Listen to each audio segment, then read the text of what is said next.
they're working on filling in those Okay, seats. now that you say that, yeah. Okay, that's in the city of St. Charles. Yeah. Big, huge, convenient restaurants, gas stations, apartments. The city, We wouldn't approve apartments. yeah, the city allowed them to not put in detention. So I've got downstream residents. You are kidding. Nope. Isn't that a state thing? But then what happens when that happens? Are they going to bail out? I mean, because there's Well, I talked to the county councilor about killing. It's like their initial reaction, we can't, doesn't, we think it meets the standards. I said, that's what I do. That does. I've never ever heard of a development. do what you're supposed to. So I think there's an inside deal. That, Well, I always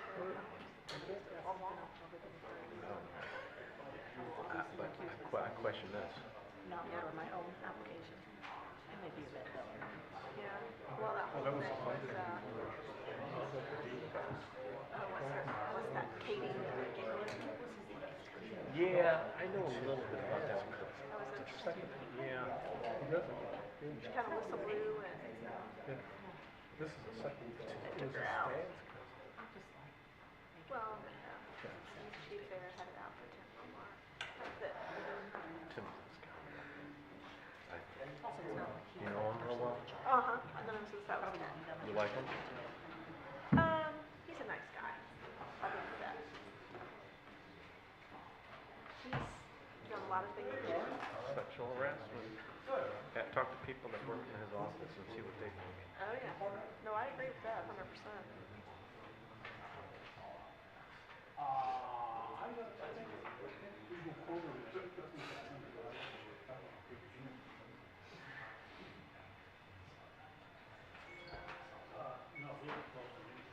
I want pizza. Huh? I want some pizza. You do. You're not from North County, are you? Yeah, you do. I hear the Flint Hill Market's got awesome. Arnie, go sit down. We gotta start. Sit down, Arnie. I was gonna go by Angela's in North County, but they weren't open yet. Get this way. Okay. Good evening. Welcome to the August 20th, 2025 Planning and Zoning Commission meeting. At this time, I would request that everyone please turn off or mute all electronic devices, including cell phones. Also at this time, I would invite everyone to stand with me for the Pledge of Allegiance. I pledge allegiance to the flag of the United States of America and to the republic for which it stands, one nation, under God, indivisible, with liberty and justice for all. Thank you. Applications for conditional use permit request and rezoning request will be heard during tonight's meeting, and the commission will vote on those applications and make a recommendation to the county council. The applications will then be scheduled to be introduced before the county council at the Monday. Whoa. Did that happen last meeting? I think so. I thought I turned it off. Excuse me. Okay. Those applications will then be scheduled to be introduced before the county council at the Monday, September the 8th, 2025 county council meeting. Public comment for conditional use permit requests will be taken during tonight's meeting and at the council meeting on Monday, September the 8th, 2025. Public comment on conditional use permit applications will not be taken at any meeting of the county council held thereafter. Applications for preliminary plats heard during tonight's meeting will be voted on by the Planning and Zoning Commission during the meeting. The vote on preliminary plats is final. Only a recommendation for denial of a preliminary plat would be heard before the county council at their Monday, September the 8th, 2025 meeting. The following documents are introduced as a matter of record for this evening's public hearing and regular meeting of the Planning and Zoning Commission. Those documents are the Unified Development Ordinance of St. Charles County, including zoning maps, the year 2030 Master Plan for St. Charles County, which includes the year 2030 Future Land Use Plan map, and the Rules of Order and Procedure for the Planning and Zoning Commission as adopted by resolution 21-01. I see we have a quorum. Is there a motion to open the meeting? Motion. Is there a second? Second. Motion's been made and seconded to open the meeting. All in favor, sign aye. Aye. Okay. To give you a little rundown how we conduct this meeting, and this microphone is, that's better. What will happen is I will read into the record the application, and then we'll ask the staff for their report. And at that point in time, members of the commission may or may not have questions of staff. Then we'll ask the applicant to come forward and present the application and answer any questions that members of the commission may have. Then we will open the public hearing for that application. So anyone wishing to speak regarding the application can come forward. We ask that if you're going to speak, please fill out one of these cards. This ensures we get your name correct in our minutes. The cards are over here on the rail. If you need some, Ms.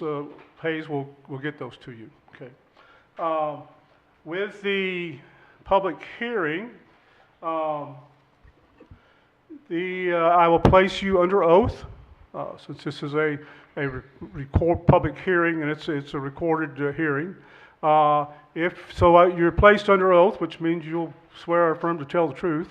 If you are stating a fact, we may ask you the basis of that fact. If you're stating your opinion, then let us know it's just your opinion. Okay, we appreciate both. Okay.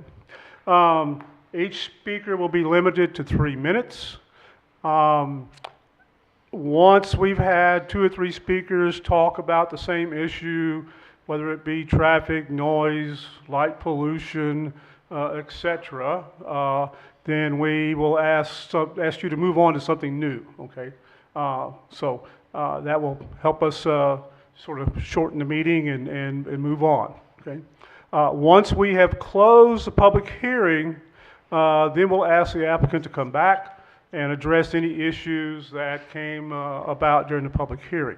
Once we've closed the public hearing, we'll take no more comments from the public. Then the applicant comes back, answer questions that we may have, and then the commission will vote on the application. So that is our procedure, how we conduct this meeting. First item on our agenda is PRE 25-09. The property owners are John B. Crane and Angela D. Crane Revocable Living Trust, Declaration of Trust. The surveyors Bax Engineering, represented by Jessica Hargrave. The current zoning is R1E, Single Family Residential District. The current lot is one lot totaling 3.45 acres in Woodcliff Estates subdivision. The proposed lot is 2 lots totaling 3.45 acres in Woodcliff Estates subdivision. The location is 433 Snipes Drive, located approximately 730 feet north of the intersection of Ridgeway Drive and Snipes Drive on the western side of Snipes Drive. This is located in Council District 7. Staff. Good evening. I put together a PowerPoint presentation to go over this case. Yep, there we go. So a lot of the stuff is what you just read into the record. 433 Snipes Drive. The property owners are the Crane family. The current zoning is R1E, single family residential zoning. It's been R1E since the inception of zoning in the late 50s. There's actually a bit of a discrepancy in the acreage. Initially, we go off the assessor's database, which says 3.45, and then after that, we modify based off the preliminary plat that we get from an engineer or surveyor. It's actually 1 lot, just over 3 acres. The proposed lots will bring it to about 2.5 acres, and then lot 47B will be 0.6 acres. This is the applicant's request. They're simply just taking this larger parcel and creating off this smaller parcel you can see here shaded in green. In terms of the property history and surrounding land uses, this was originally platted in the late 60s as a part of Woodcliff Estates Plat 6. Like I said earlier, the property has been zoned R1E since the inception of zoning, and likewise, the minimum lot size has been 7,000 square feet. When, in the next slide, we'll see this a little bit better, but this subdivision was platted as mostly 3-acre lots at the time, presumably for maybe utility reasons and whatnot. But in recent years, I say recent, the last few decades, Somerset Hills subdivision has developed to the southwest, which it's kind of hard to see, but it's this area right here. The rest of this is Woodcliff Estates. So this is kind of what I was talking about. There's been 5 lots near 433 Snipes Drive that have re-subdivided their 3-acre lot into 2 or even sometimes 3 smaller lots. And this ranges back from the late 1990s up until 2019. So this isn't necessarily uncommon. Like I said, it was 3 acres when it was platted. The minimum lot size was still 7,000 square feet. So that kind of flexibility has allowed property owners to subdivide their lots further. In terms of the technical requirements, water service will be provided by Missouri American Water Company, and sanitary sewer will be provided by Duckett Creek. There's currently an existing manhole at the intersection of 437 and 433 Snipes Drive, which is the property line to the north that they share with 437. Access to the new lot will come off of Snipes Drive, a pre-existing internal subdivision street. And there's no natural water course or floodplain considerations for this property. And we also find that should they develop a house or choose to develop a house on the second lot, that wouldn't present any major stormwater concerns. Like we do with all applications, we notify the public and utility providers. In this case, we received comments back from Duckett Creek, which just outlined the requirements for the new lot owner, how they would connect in and tap into the sanitary manhole. The St. Charles County Soil and Water Conservation District, they respond to almost every preliminary plat that we have, and they give kind of best practices for building a house based on the soil conditions of the lot. And then we did receive some public letters, 5 letters of opposition and 1 letter of concern. Any questions? Is that it? Yeah, it meets technical requirements of Chapter 410. Any questions for staff? Hearing none, I'll ask the applicant to come forward. I'm sorry. You the applicant? Yes. Hello? Oh, please raise your right hand. You solemnly swear or affirm that you will tell the truth, the whole truth, and nothing but the truth in these proceedings under the pains and penalties of perjury.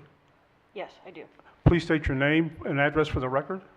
Angela Crane, 433 Snipes Drive, St. Charles, Missouri, 63303. Okay, go ahead, ma'am. We live at the house there that has the acreage, and we are subdividing it, like it said, to 0.6 acres on the right side of the house if you're at the house, and then the 2.46 acres with the house. We are currently wanting to sell the lot and the house separately. They're, going to both be, the house is for sale until this is approved, then we will sell separately, Okay. the lot and the house. Okay. Yeah, and that's the purpose of subdividing, is to sell them separately. Okay. Any questions for the applicant? So it's very possible then that whoever was to buy the house may also want to buy the lot then, and just to have a bigger yard, but they would just be two separate Yes, they transactions? can if they want to, or, anybody can purchase it. Okay. My husband is disabled, and it's really hard to maintain now. Any other questions for the applicant? Hearing none, thank you, ma'am. Okay, thank you. We'll now open the public hearing for PRE 25-09. Is there anyone wishing to speak regarding this application?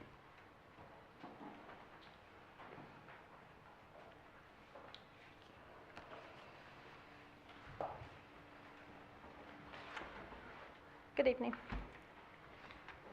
Do you solemnly swear or affirm that you'll tell the truth, the whole truth, and nothing but the truth in these proceedings on the pains and penalties of perjury?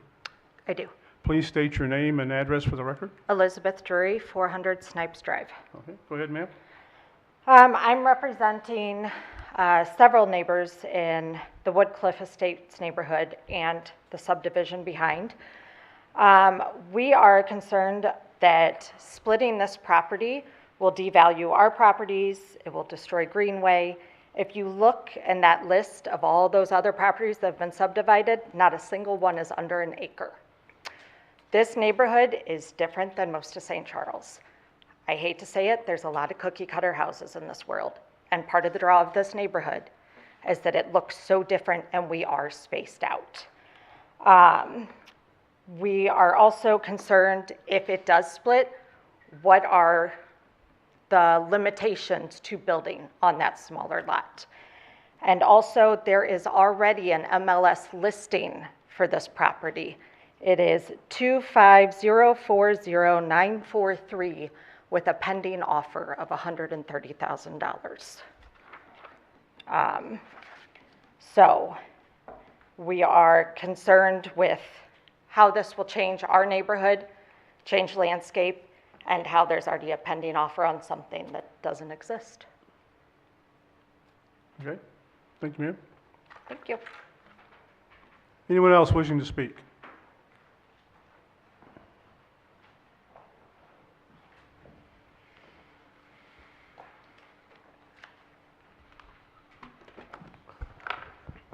You solemnly swear or affirm you'll tell the truth, the whole truth, and nothing but the truth in these proceedings and the pains and penalties of perjury. Yes, I do. Please state your name and address for the record. Thank you very much, Mr. Chairman, members of the commission. My name is Arnie C. A.C. Dienoff, County Public Advocate, mailing address P.O. Box 1535 in O'Fallon.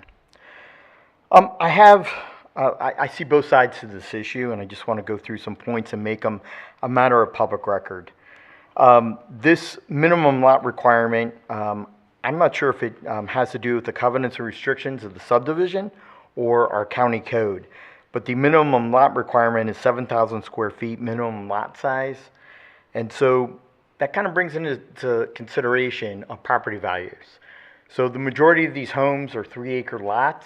This would diminish that lot size, but according to the staff, it's been done 5 times since 1950. And the adjoining neighborhood, I don't really think plays into an equation just inside the current neighborhood that we're talking about. But 5 parcels have reduced their lot size. The sanitary sewer service for future development will be by Duckett Creek. Unfortunately, as you all know, my stance, I don't see a letter from Duckett Creek stating that they can serve these properties, but I guess staff has talked to them. The water service is going to be Missouri American Water. So that 3-acre limit would go out because of septic system. It meets the technical requirements of Chapter 410 of our county codified code. But I do have some concerns that this may diminish the current property owners who have 3-acre lots. The staff recommendation is yes, because it meets the technical requirements. As was stated by somebody here, there are 5 letters of opposition. There was 1 written protest that's on file with the county, and I'm not sure, I'd have to ask the county councilor, Mr. Wise, if 30% of the property owners would trigger a supermajority vote of the county council on this issue. I know it definitely goes to zoning. I'm not sure if it would apply to a preliminary plat requirement. And that's under state and county charter. This one's a toss-up, folks. And so I think you need to juggle and you need to look at the balance of current property owners in the subdivision who have the 3-acre lots who were made in 1950. But then on the other side, there were 5 lots that have diminished in parcel size. And so I'm not going to go on record either for or against this issue. I'm going to leave that up to you. It's a tough decision. Thank you, Mr. Chairman. There is a letter in here from Duckett Creek, by the way. I did not see it. It's in the- Is it in there? packet. Okay. Yep. Thank It's you. the very first letter. The other thing is the school district. I didn't see a letter from the school district. If they can accommodate, I mean, we're talking about 1 parcel. I mean, we may be talking about 1 or 2 children, but That's not an issue. we don't see that either, so. Thank you, Mr. Chairman. Anyone else wishing to speak regarding application PRE 25-09? Anyone? Anyone wishing to speak? Can I add on to what I said? Yep. Okay, we'll close the public hearing for PRE 25-09. Ask the applicant to come back.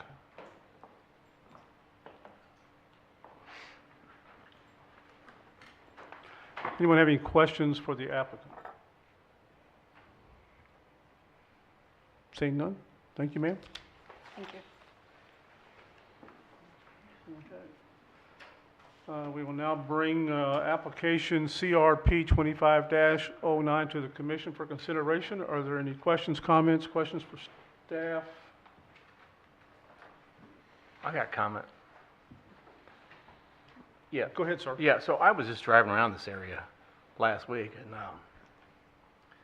it was a hidden gem. I didn't know these lots were back there. And I have a problem with a .6 acre lot being put in this area.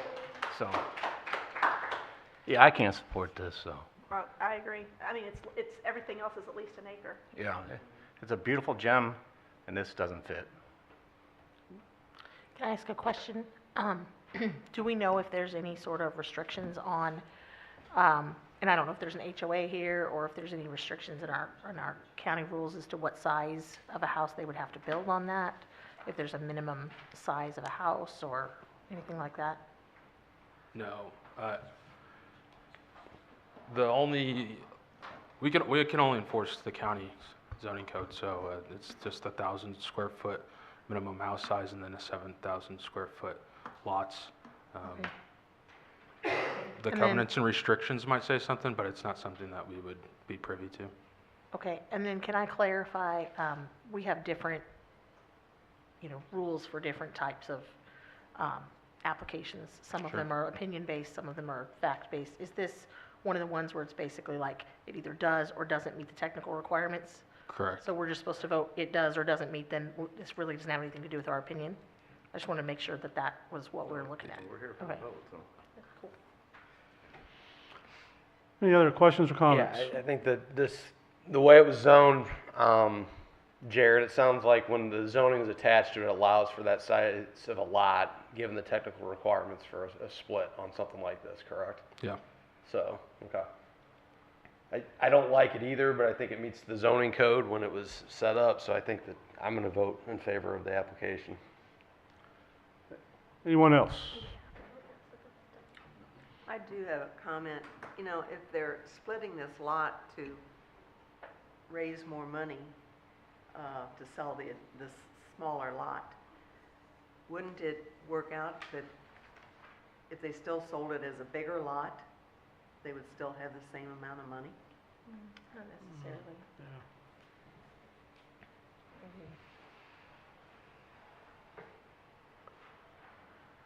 Anyone else? Hearing no one, the chair will entertain a motion to approve application PRE 25-09, which is a preliminary plat for Woodcliff Estates Plat 6, re-recorded subdivision of Lot 47. Is there a motion? So moved. Second. Cornwell made the motion, Mr. Shell made the second. Ms. Spamer, how do you vote? Who did you say? He's asking how you Oh, vote. no. Mr. Shell? No. Mr. Baker? No. Ms. Barr? Yes. Ms. Kirchner? No. No, and where am I at? I vote yes, so. We've got one more person down. Oh, where am I Yes, at? yeah, yes, for me. No. Mr. Cornwell? Yes. Yes. Application fails, 3 in favor, 4 opposed. It's still read at the council, though. Yeah, this is a recommendation to the county council. It will be on their agenda on the September the 8th meeting, right back in this room. And Roger, doesn't it take a supermajority now to approve it at the council? Yes. It takes 5 out of the 7, so just so you know.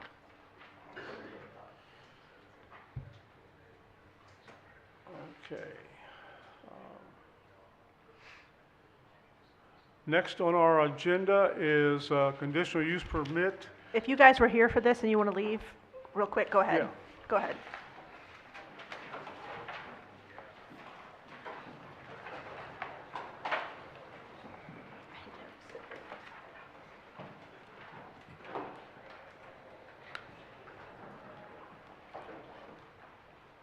Next on the agenda is a conditional use permit amendment located at 2150 Technology Drive. This is application CUP 25-06.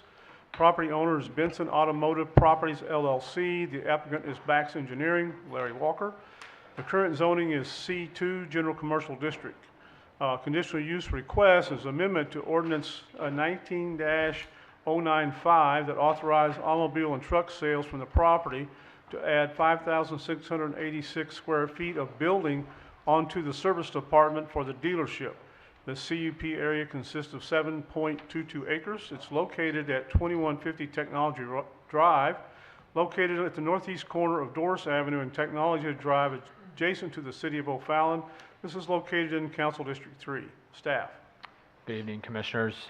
This amendment to an existing 2019 CUP would allow the applicant to construct an addition to an existing dealership for cars and trucks. The addition will add, or will include 7 new service bays, 1 wash and detail bay, 1 tool room, totaling roughly 5,800 square feet. The UDO describes what kind of variations can be made to an existing concept plan and CUP permit. Any variation which the Director of Community Development deems to be a major variation requires approval from Planning and Zoning Commission and County Council.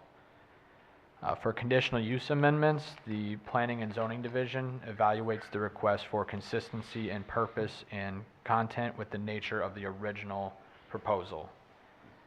The Planning and Zoning Division views this CUP amendment as consistent with the original request that was approved in 2019, as they're only adding a service station to their existing dealership. The original ordinance from 2019 imposed 5 conditions. The only change to those conditions would include the site plan requirement in conformance with the latest concept plan that was submitted with this request.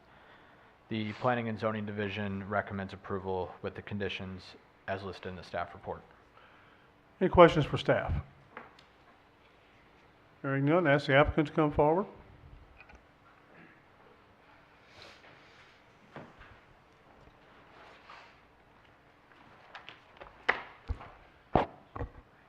You solemnly swear or affirm that you'll tell the truth, the whole truth, and nothing but the truth in these proceedings on the pains and penalties of perjury. I do. Please state your name and address for the record. Larry Walker with Bax Engineering, 221 Point West Boulevard, St. Charles, Missouri, 63301. Go ahead, sir. Appreciate staff's report and presentation. I would ask, does everybody have the packet? I mean, if you look at the second to the last page, I think it's the overall site. I do have something I can put up if you need to see something additional. As stated, this is an existing O'Fallon Buick GMC dealership. Existing building is about 34,800 square feet. So what we're doing is the little red box on the western side or the left side of that picture of the building, we're adding a service bay addition as mentioned by staff. Seven service bays and a wash and detail bay. Those are all internal to the building and on the western side of the building itself. It's a pretty basic addition what we're doing. Of course, there will be a few new additional employees. There's plenty of extra inventory. We'll have additional spaces for any additional customers, and on the site plan, as mentioned, we'll have parking calculations and that to show they're complying with all the requirements. It's really that simple, and if there's any questions, I'd be happy to answer anything that you may want to know about the site. With this new addition, is there any setback requirements? Yes, it does. It meets all the setbacks. It meets all the setback requirements, zoning requirements. Even I think there was a transition with water detention and water quality. This does actually have detention and water quality. It might have been before the actual requirements went into place, but it does provide those items. So all code requirements were fine with all those conditions of approval. Those are the same ones that were put in place with the 2019, I think it was, approval. Any other questions, I'd be more than happy to answer them. Will this be open during their regular business hours? Yes, it's just an addition to the they have the existing service bays. It's just adding these additional So it'll service follow the bays. same service hours as this? Correct, the service same hours, nothing in the, I guess the operations will change. bays. Will there be any external lighting? No, we're actually, with the building addition, there's actually one light standard there that'll be removed, but then it won't be necessary, so we're not gonna add anything, other than there'll be a downcast, like a building light over a door or something like that.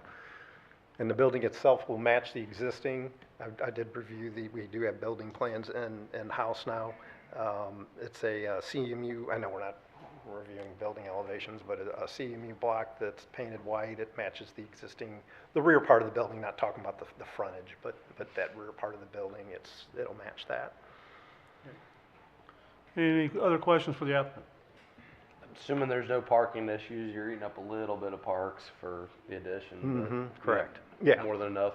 Oh, yeah, there's, gosh, I didn't look at the numbers. There's a hundreds. lot. There's hundreds of inventory Yeah. stalls and, yeah, Okay. there's plenty. Oh, yeah, yeah. That's the addition, the red addition I was talking about. Just the red part is the addition. And the little one on the south part is what they were calling the tool room. It's 12 by 16.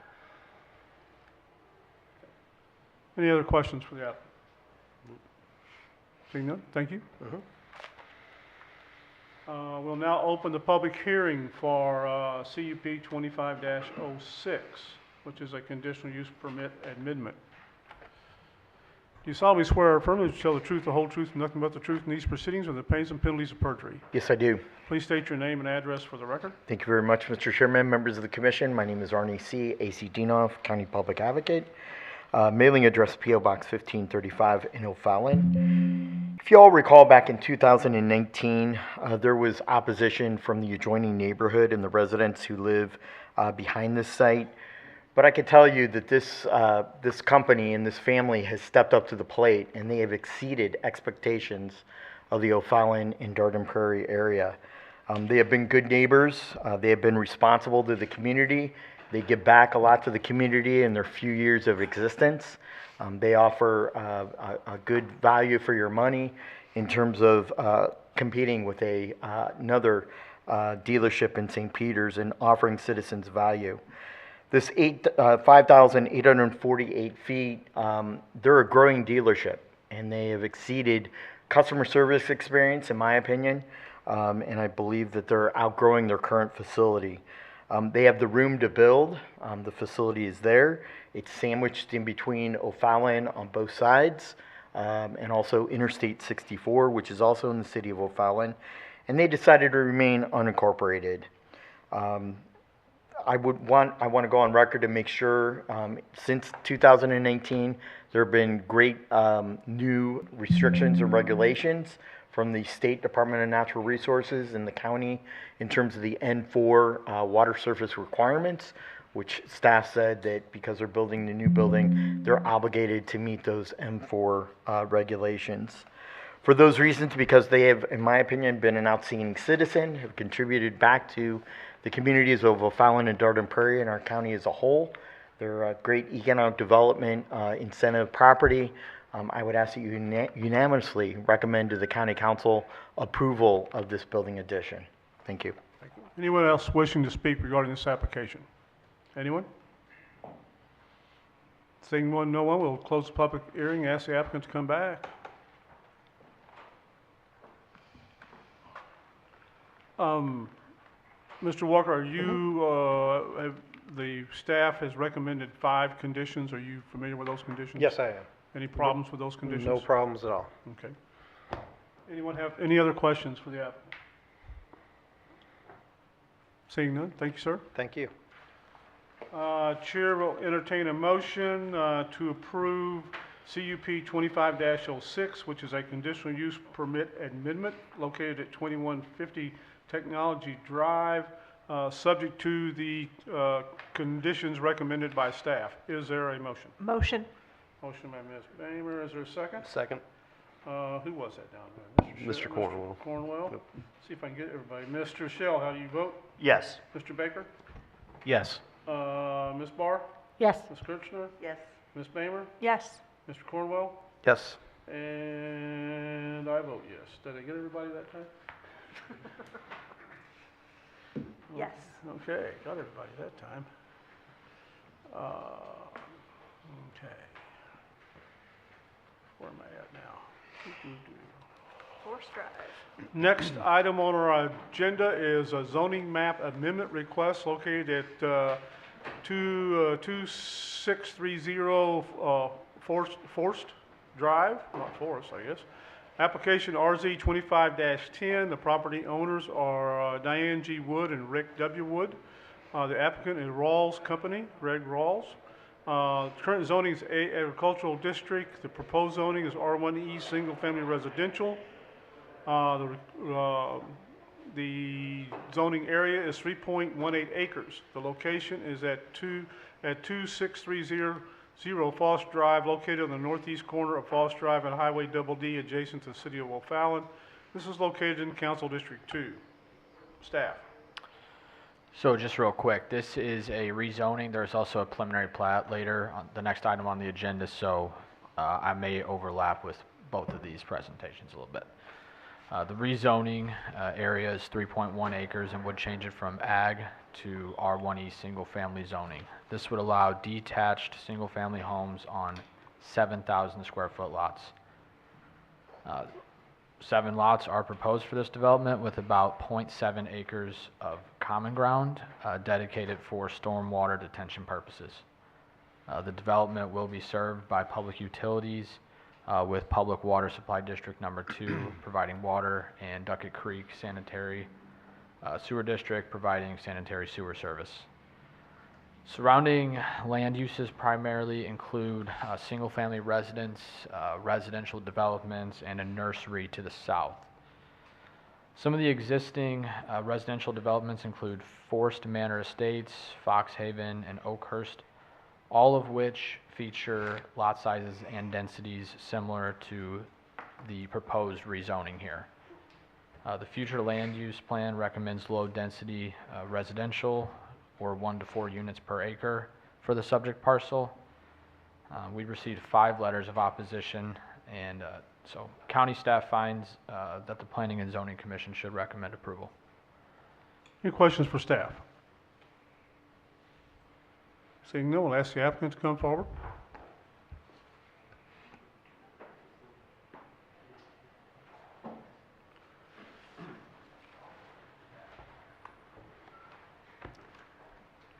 Do you solemnly swear or affirm you will tell the truth, the whole truth, and nothing but the truth in these proceedings or the pains and penalties of perjury? I do. Please state your name and address for the record. My name is David Voles. I'm with Voles Engineering, and our address is 10849 Indian Head 63132. Go ahead, sir.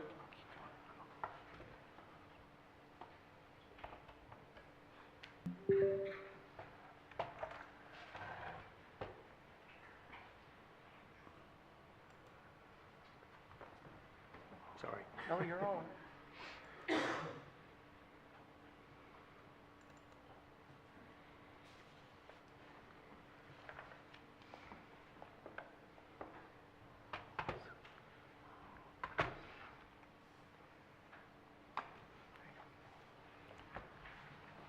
All right. What am I using here? You can use this is forward and this is backwards. All right. Sorry about that. Again, my name is David Voles. I'm with Voles Engineering, and with me tonight is Adam Bear with Rawls Homes. And we're seeking rezoning and a preliminary plat approval, and I'm going to do them both at the same time as well, on a 3.18 acre site that's located on the northeast corner of Highway D and Forest Drive, and it's in unincorporated St. Charles County. And the site's currently zoned A, and what we're seeking is a rezoning to an R1E and then the preliminary plat approval. So if you look at that aerial, you can see where D is, and then Summers Road, which is to the left, and then Forest Road is just to the left of the red box, which is our site. And the subdivisions which were previously mentioned, I have them highlighted there. Foxhaven is to the south, and that's the nursery that I actually have the label on. Summerlin to the west, Oakhurst, Forest Meadows, or yeah, Manor, and then O'Day Park is to the right, and then this whole area is part of Weldon Springs Gardens. And so there's two roads that go to the north. I think one is called Oak and the other one is Forest, and they go up and eventually tie actually over into Summers Road. And that's an old subdivision that's been around for a long, long time, I think since the 1950s. And gradually, I think that some of those pieces are being redeveloped. So I just wanted you to see the overall here. Then, a little step further out, you can see what the staff had said is that this area is a transitional area and the whole area is being redeveloped. You see Liberty High School, Highway N up there, and Caledonia. So this is kind of in the middle of all of that development that you see there. In fact, right across from Liberty High School, that's a subdivision called Creekside, which was done in the county that Rawls is also building in. So that's one that's nearby that they're building in.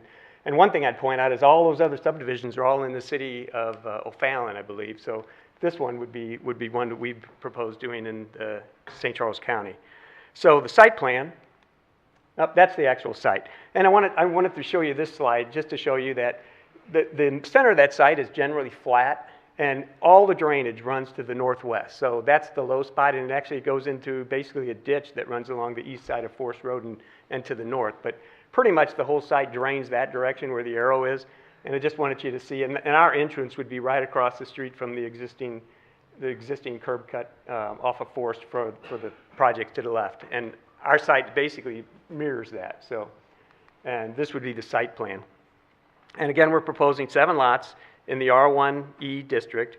The R1E allows 7,000 square foot minimum, but if you look at that site plan, the smallest lot, which is lot 6 right there, that lot is 10,500 square feet, which is 50% bigger than an R7, than the R1E. And some of those lots are, I think 5 might be 16,000 square feet, but most of those lots are pretty big. The smallest one is 50% bigger than what that would be. R1E also requires a 70-foot lot, and these are 80-foot lots that we have here, where the buildings are. And as you look at the site plan, what you see, this is basically the grading plan. So in the northwest corner, since that's the lowest spots, that's where our detention basin and water quality basin would be. And that's where we would, do the detention and things like that. The sanitary sewer, again, it's Duckett Creek. It basically, the subdivision to the left has sanitary sewer in it, and we would flow over to that, and then eventually it goes down into the Fox Haven area. So that's how the sanitary works. One thing I would point out is there's actually an existing pipeline with 2 pipes in it, but they've been abandoned, so we'll have to remove the old pipes that are in the ground and restore that, and then get the pipeline company to release the easement. But that's basically on the north side of where lot 1, 2, and 3 are. Just north of that is where that existing pipeline is, and that would be removed. I want to show you some of the homes that Rawls is proposing here. Basically, they're all, I actually went onto the website, and they have a great website. You can go onto it, and then you can actually do virtual tours through these houses. They're beautiful. They're all, I'm just going to thumb through some of them here. The averages, some of them are 3,400. I think this one's 3,400 square feet. This one's a 2-story, 3-car. Bridgeport is 3,200 square feet. You can see the front elevations of these. There's a variety of front elevations. This one's the Canterbury, Edgewood. And these are the products you're going to see there. The only one that looked like it was a 2-story actually allows for a tandem garage beyond it. So that's really a 3-car as well.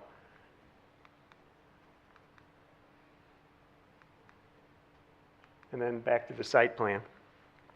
So I read the staff report. I agree with the recommendations. One of the things they said that the overall, the request of the R1E zoning is consistent with the character and the development of the entire area, and I think that's true, and you can tell that from looking at that aerial of that whole area and what's being developed there. So with that, I'd love to ask any questions you have. Is this in Winsfield School District? It is, yes. So Liberty High School's just up the street, so it's right, I'll show you. yeah. So you can see Liberty High School right there, and the middle school, Frontier Middle School, is on Double D. I don't remember I think it's Discovery, the elementary school. So it's a great area. I used to live right down Double D for a long, long time. Drove by it all the time. Now, I got a question for staff. Is there any, all the property north of this area, is that in the county or is that in O'Fallon? That Weldon, what you call Weldon Spring Gardens? Yeah, it was platted in 1959 or 58. That's all still in the county? Okay. This is the county. That right there is City of O'Fallon. This is O'Fallon. I think this large lot thing here is in the county. When you get over here, this is O'Fallon, actually, Caledonia, Yeah. which that's pretty built out now. And this is actually Winghaven. Okay. Any questions for the applicant? Okay, thank you, sir. Thank you. We'll now open the public hearing for RZ 25-10, which is a rezoning map amendment request for at 2630 Forest Drive. Anyone wishing to speak?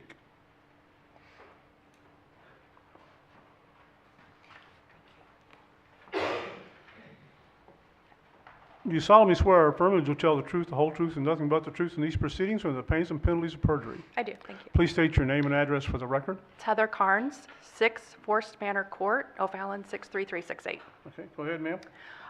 So I am one of the Forest Manor estates directly across from 2630.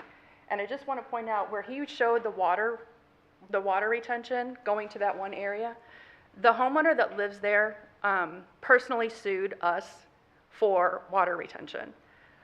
Just to bring that to y'all's attention, it was, my attorney got my suit dismissed, but there were, I believe, 3 other homeowners that had to pay that homeowner because of the water runoff. So that's the one thing I want to consider. And then I'm also one of the opposition letters. Okay. Okay? Anything else? No. Okay, Thank you. Anyone else wishing to speak?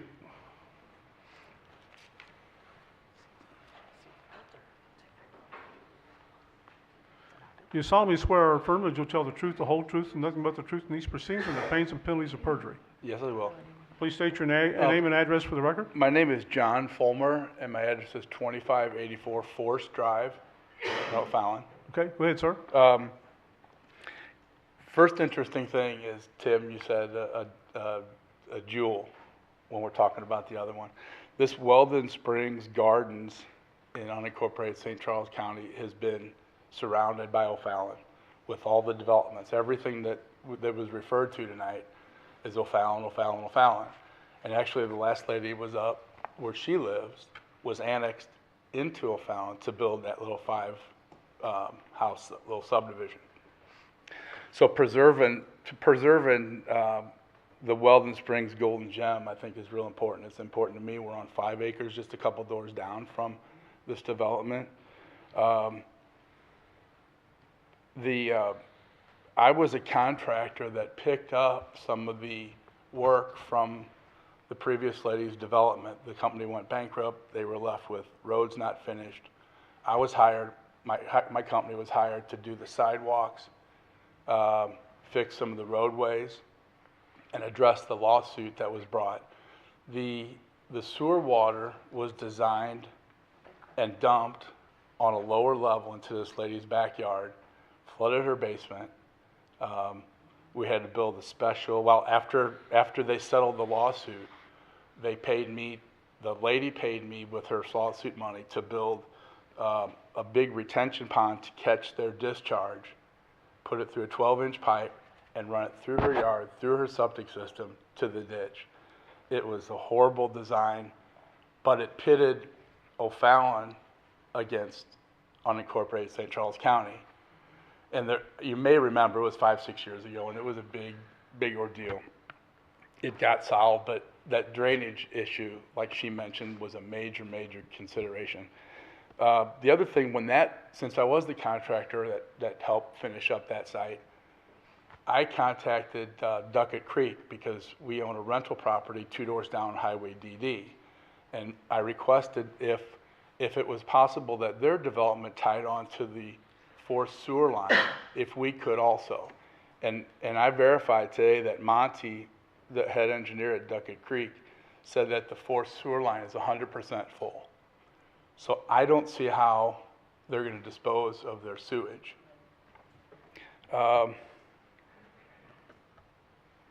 That pretty much wraps it up. So I see issues because of my experience with the other subdivision with the drainage.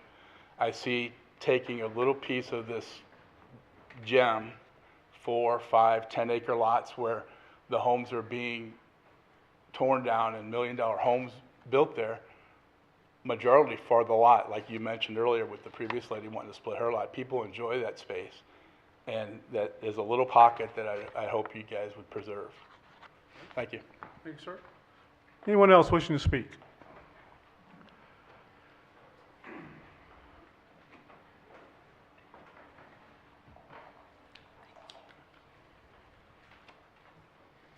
You solemnly swear or affirm that you'll tell the truth, the whole truth, and nothing but the truth in these proceedings under the pains and penalties of perjury. I do.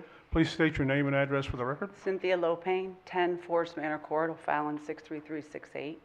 Go ahead, ma'am. It kind of goes on the lines of what he was saying. Even though I live across from where they want to put the 7 homes, when you walk down Forest Manor and you go to Oak Drive, all of those lots have one house on them. And there are a couple lots now that houses are being built. They're 5+ acres, and there's one house on those lots. That's what we want for this lot across from where we live.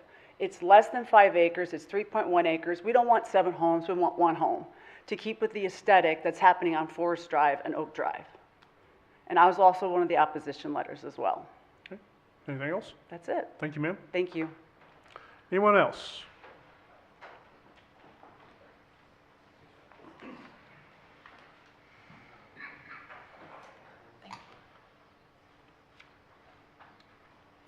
You solemnly swear or affirm that you will tell the truth, the whole truth, and nothing but the truth in these proceedings under the pains and penalties of perjury. Yes. Please state your name and address for the record. Dave Horowitz, 2600 Forest, O'Fallon 63368. Go ahead, sir. I own the property adjoining just to the north of the proposed development. I bought it for the intention of building a home there. I have just under 2 acres. Originally, those were all platted in the 50s at 5-acre lots. So the proposed development is on the 3-acre part of my 5-acre. I have just under 2, and that's just over 3. So at some point, they'd split it up. There is no infrastructure in there as far as sewer, storm sewer, anything like that, which is fine for the way, minimum 2-acre, 2 to 5-acre lots. But what he was talking about with the stormwater and all that, it's going to dump right onto the corner of my lot, and there's no place for it to go. There is no storm sewers to the north of that development. So that's my biggest concern. The other concern is if I want to build a nice home on 2 acres, it's not going to really work out good with all the clustered development right next to it. And that's the reason I purchased the property to begin with, is to build 1 home on. So that's my biggest concern. Okay, thank you, sir. Anyone else? Anyone else wanting to speak? Oh.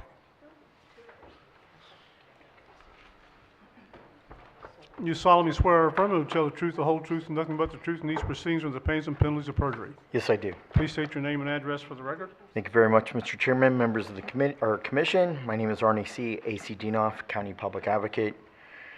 Again, this is another tough issue. This is a changing neighborhood. If you look at the corridor of Summers Road and Missouri Highway Double D, there's a lot of new changes. There are new general housing needs for growing families. It's a growing region. It's the region to be sought out and after. Times have changed over since the 1950s when there were no utilities and no schools, or very limited schools were provided in that area. Services are provided. Last week I just attended the grand opening of the new Duckett Creek sanitary sewer plant at Hopewell Road and Missouri Highway N, which is not far from this facility. There are new housing needs that are needed throughout our county. The issue that I want to bring up is if the recommendation isn't a yes from the Planning and Zoning Commission, What I'm afraid is the developer will go to O'Fallon, which this property is surrounded by O'Fallon, and they will annex that property. And so the residents will be depleted and really disappointed because the current city ordinance, it was changed about 5 years ago, it was 14 houses per acre. It's when Mr. Cornwell was on staff in the city of O'Fallon, but now it's been changed to 10 homes per acre.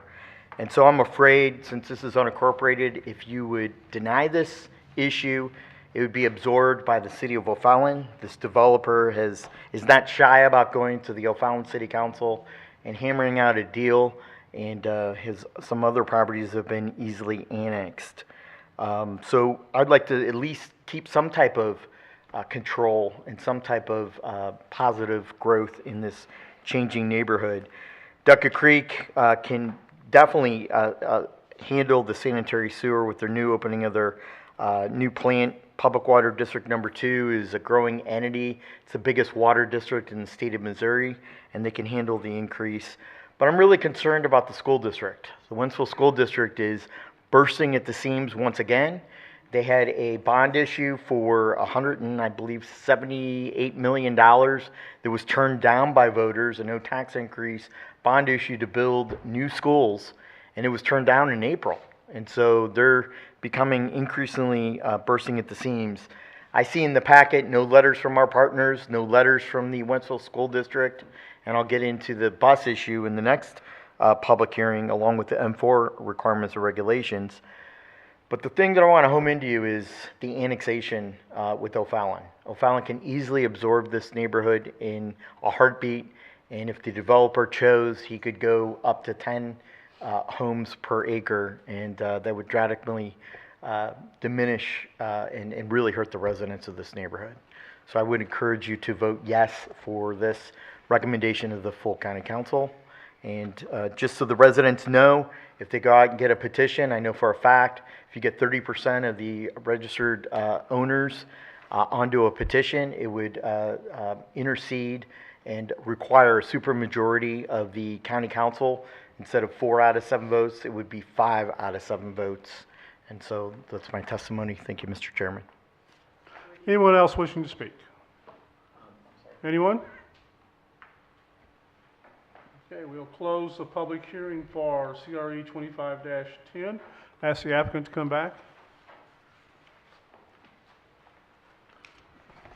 Questions for the applicant? Could you address the drainage issues that the folks were talking about? I can. First, I don't know how I get back to... There you go. Yeah, the drainage area issue they're talking about is actually right here. And most of that was caused, that developer basically left town. It was a guy named Reggie Walls, and I actually did the design on that thing. So I think it was a good design. The city of O'Fallon approved it. It met all the code and regulations of the city, so I disagree with John Fomer saying it was a bad design. What was bad is the original construction, because it wasn't built right. And that's why John went in and repaired it. But that's what happened there, and he skipped town, and I had a lawsuit with him as well. So I'm in with all the residents saying that was the way that thing was constructed was not good.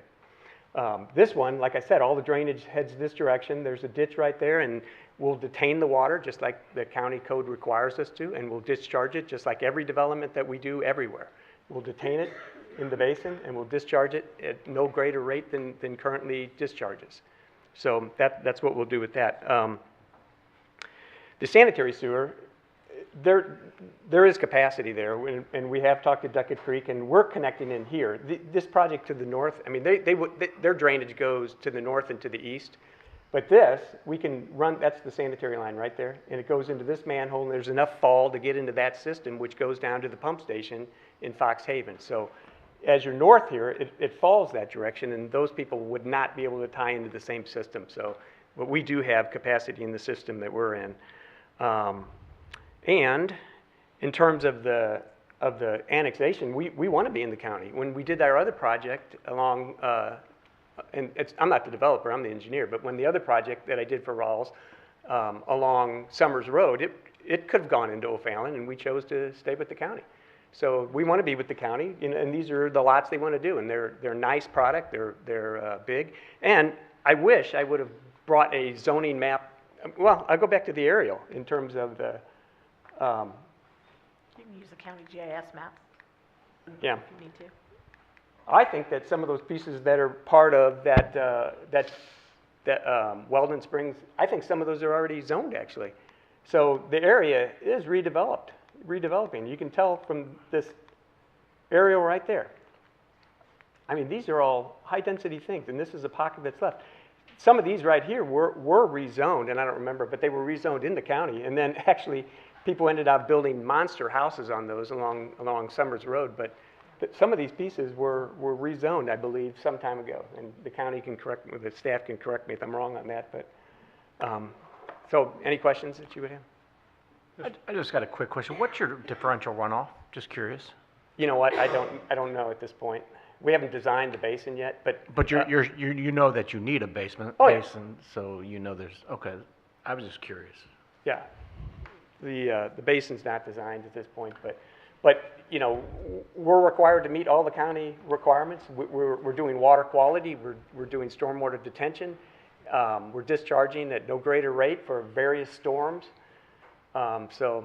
So you're greater than 2 CFS? Because, Oh, yeah, okay. yeah, it's greater than 2 CFS, Okay, yes. thank you. Yeah.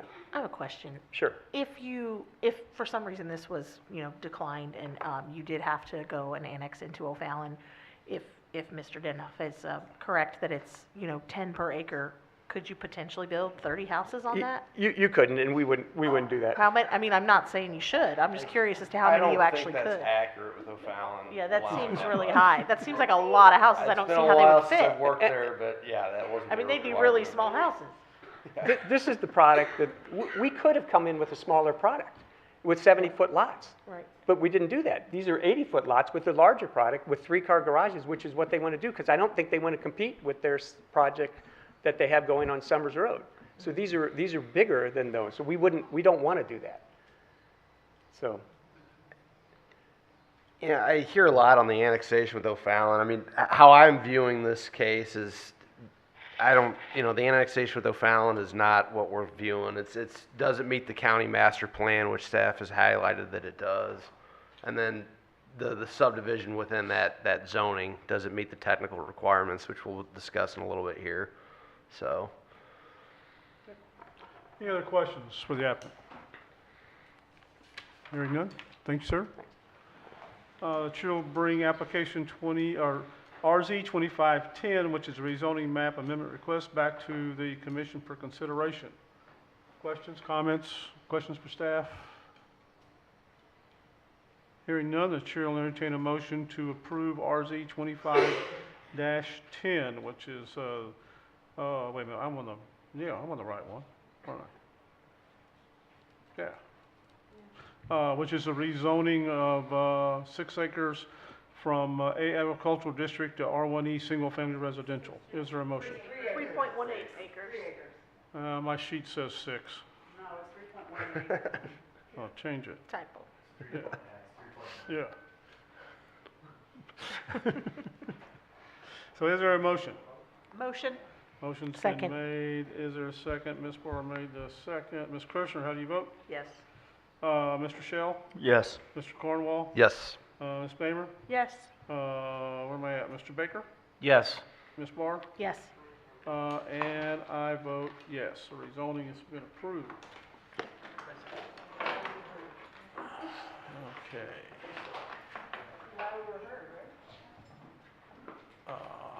Agenda. Okay, the next item on our agenda is a preliminary plat for 2630 Forest Road. This is application PRE 25-10, property owners Diane G. Wood and Richard Wood. Applicant is Rawls Company, Greg Rawls. Surveyors Rawls Incorporated. Current zoning is A agricultural district. Proposed zoning is R1E single family residential. Current lot is 1 lot totaling 3.18 acres. Proposed 7 lots, 10,579 square feet to 16,958 square feet with a common ground of 32,129 square feet. The location is 2630 Forest Drive, located on the northeast corner of Forest Drive and Highway Double D, adjacent to the city of O'Fallon. This is located in Council District 2. Staff. Okay, so much of what I discussed in that previous one will apply here. I'll hit on a few different things. Transportation, the internal subdivision street will be built to county standards and therefore maintained by the county as well. The existing right-of-way width on Highway Double D is approximately 70 feet right now. The county's thoroughfare plan calls for 120 feet. So right-of-way dedication is not required by MoDOT, but in this preliminary plat, it will need to account for that right-of-way expansion at some point. So. Does it here? Sorry, what? Does it here? Yes, I believe it does on the plat. It is showing that, that the setback lines will account for no development in that future right-of-way expansion. I didn't see it, but. Okay, well, applicant will answer that. Okay, hold. The other thing, the existing shared use path along the north side of Highway Double D will be extended along the southern part of this subject parcel. The pipeline easement on there will need to be vacated formally at some point before this plat can be approved. The tree preservation, the Unified Development Ordinance requires residential developments preserve a minimum 10% of the site or 25% of existing woodlands and trees, whichever is greater. County staff does find that the preliminary plat meets the technical requirements of Chapter 410. Should the commission approve the plat, the county council would need to approve the related rezoning as a prerequisite before the division director can sign off on the plat. Any questions for staff? Hearing none, ask the applicant to come forward. I have to swear you in against a new application. You solemnly swear or affirm you will tell the truth, the whole truth, and nothing but the truth in these proceedings and the pains and penalties of perjury. I do. Please state your name and address for the record. My name is David Voles with Voles Engineering, and our address is 10849 Indian Head 63132. And do you want me to go through I will tell you, the differential, I think, is 2.3 CFS. So, and we will be doing detention.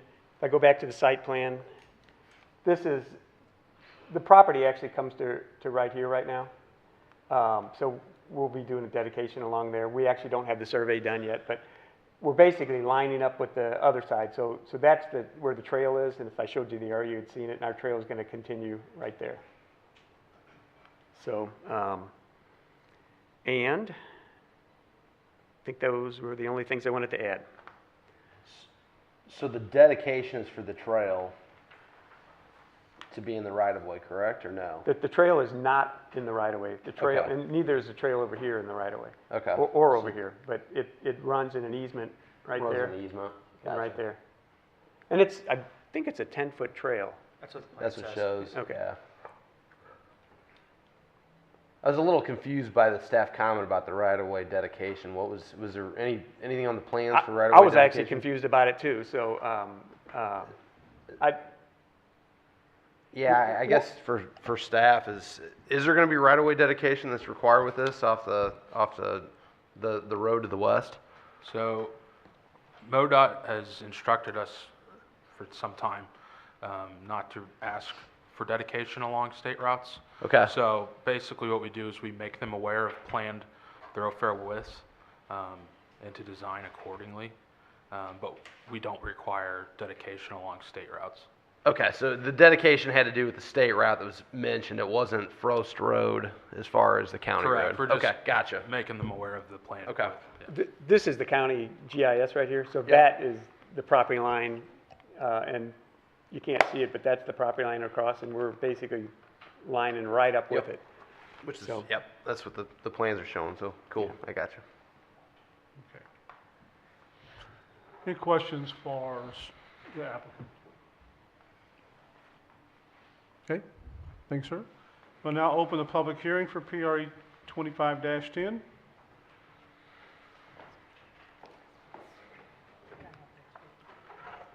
You solemnly swear or affirmatively to tell the truth, the whole truth, and nothing but the truth in these proceedings and the pains and penalties of perjury. Yes, I do. Please state your name and address for the record. Thank you very much, Mr. Chairman, members of the commission. My name is Arnie C., AC Dinoff, County Public Advocate. A couple issues I'm going to go over with this preliminary plat. Number one, I want to make sure that the M4 requirement and regulations are met, both through the Department of Natural Resources and also our county code of ordinances, county codified code for M4 requirements. I want to make sure that the developer builds the 10-foot ADA accessible multi-use trail at the developer's expense. I would ask that the developer, as we all know, with all the increase in development and increase of homes and subdivisions on Missouri Double D, that expansion is going to be ultimately required for Missouri Double D. I would ask that the developer donate with no compensation the amount of land to increase the lane of Missouri Double D. Now's the time to do this rather than at a later point. I disagree because I attend all the Missouri Transportation Commission meetings and they want to work with our county to get right-of-way developed because it's part of the developer's impact on the community, and it will save taxpayers money in the longevity. Because if we wait and want to buy that property at a later date, it's going to be astronomical compared to them donating it and being a good corporate partner and a good corporate citizen to our county as a whole. The plat meets the technical requirements of Chapter 410. We know that sewer and water is going to be offered. However, the school district has not contributed or sent a letter saying that they can accommodate more students at the high school, the middle school, and the elementary school. And I would ask that staff put on record if you reached out to the Wentzville R4 school district to get their comments. The second issue is bus transportation. We want to make sure that the turning radius of that cul-de-sac has come up in past meetings, that it meets the minimum requirements for a ladder truck of the Wentzville Fire Protection District and mutual aid fire protection districts in the area. And then it also meets the requirements of the turning radius of a school bus from the Wentzville Wentzville School District school bus transportation. The recommendation of county staff is yes. I'd rather have this property be in the county where it can be controlled rather than a higher density opportunity if they would annex to the city of O'Fallon. For those reasons, I would ask for unanimous recommendation to the county council, and I hope you ask the developer about the turning radius to make sure that our fire department, first responders, school bus and children are being picked up properly. I think we need to get the donation of the right-of-way right now rather than costing taxpayers a lot more money down the road, and that the walking trail should be at the developer's expense and they meet all M4 requirements and regulations. Thank you, Mr. Chairman. Thank you. Anyone else wishing to speak regarding application PRE 25-10? Anyone?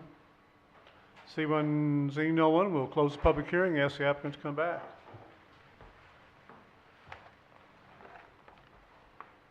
Does your cul-de-sac meet the required turning radius? It does. I will tell you that I did Summerlin right next door, and part of the idea with the path, I think everybody's going to walk to the schools, because we had to make certain crosswalks so that everybody could use the walking trails to get to school. But to me, it looks like a perfect bus stop right there in the street. And there's no school that would drive in that little short cul-de-sac anyways. Yeah. So, we will dedicate the required dedication there, and build a trail. So that was always part of the plan. Okay. Any other questions for the applicant? Seeing none? Hearing none? Thank you, sir. Thank you. Any questions, comments regarding application PRE 25-10? Anyone? I guess for staff, and I know this is something you probably work out later with the construction plans, but is a sidewalk required to connect to the trail? It doesn't look like it does on this. I'm just curious. It's not really a... So, yeah, what sidewalk? I mean, I know there's right now on the south side of the new road that's being platted, and then I don't see that it connects up with the 10-foot trail.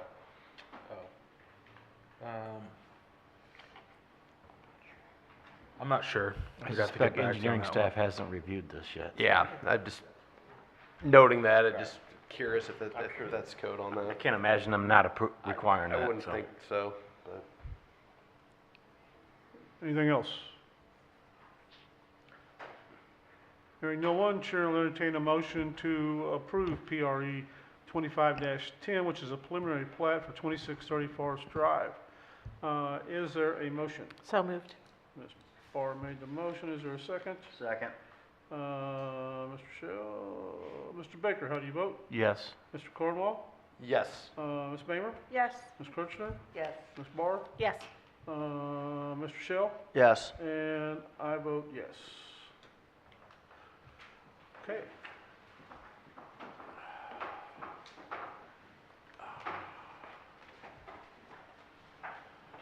Agenda. Okay, the next thing on our, we have no tabled or continued items. Next item is approval of the June 18th, 2025 meeting minutes. Are there any additions, deletions, or corrections to the June 18th, 2025 meeting minutes? Hearing none, Chair will entertain a motion to approve the June 18th, 2025 meeting minutes. Is there a motion? Motion? Is there a second? Second. Motion's been made and seconded to approve the June 18th, 2025 meeting minutes. All in favor, sign aye. Aye. Okay. Planning and zoning division updates. Robert? Quickly, a new planning and zoning commissioner has been appointed, Bob Miller. He's taken his oath of office and has had his just undergone training, and he's going to start at the next meeting. So that's good. Just to mention quickly, so that will be, what, 8? I gotta get this number right. Is that, we'll have 8 appointees? Yes. So this is a 10-member commission, and a quorum then is 6 because we've got 10 members. The reason I mention that is since we only had 7, and 6 is a quorum, anytime you had just a couple of commissioners absent, it's harder to get a quorum. And recently, for instance, we didn't unfortunately have a quorum, but hopefully with more members, we'll be better off in terms of getting a quorum. Along with that, if there's anyone listening to this in the universe out there, actually in St. Charles County, and you would be interested in serving on the Planning and Zoning Commission or any other board or commission, you're welcome to contact the county executive's office, as I know that they're always seeking applications for board and commission members. That would be great. On August 11th, county staff updated the county council on the status of the master plan. So if you want to see that presentation, you can go online to the sccmo.org, go to the county's agenda center, and you can review the video of that presentation. Let's see, and then the third thing I want to mention is that you may or may not know, but Rich Necco served for 39 years with St. Charles County and retired as the Development Review Division Director, and was a wealth of knowledge and had technical skills in terms of engineering. He was a PE, for instance, and we're really going to miss Rich in various ways, but including the skills that he had. But we are interviewing right now for candidates to fill that position. I wanted to let you know that we'll hope to have that filled soon, so there won't be really a gap in service to this commission or others as well. Okay. Anything else? No. Anybody have comments, questions? Motion to adjourn? Motion? Is there a second? Second. Motion's been made and seconded to adjourn. All in favor, sign aye. Yes. Aye. We're done. We're out here a whole lot quicker than I thought. I agree.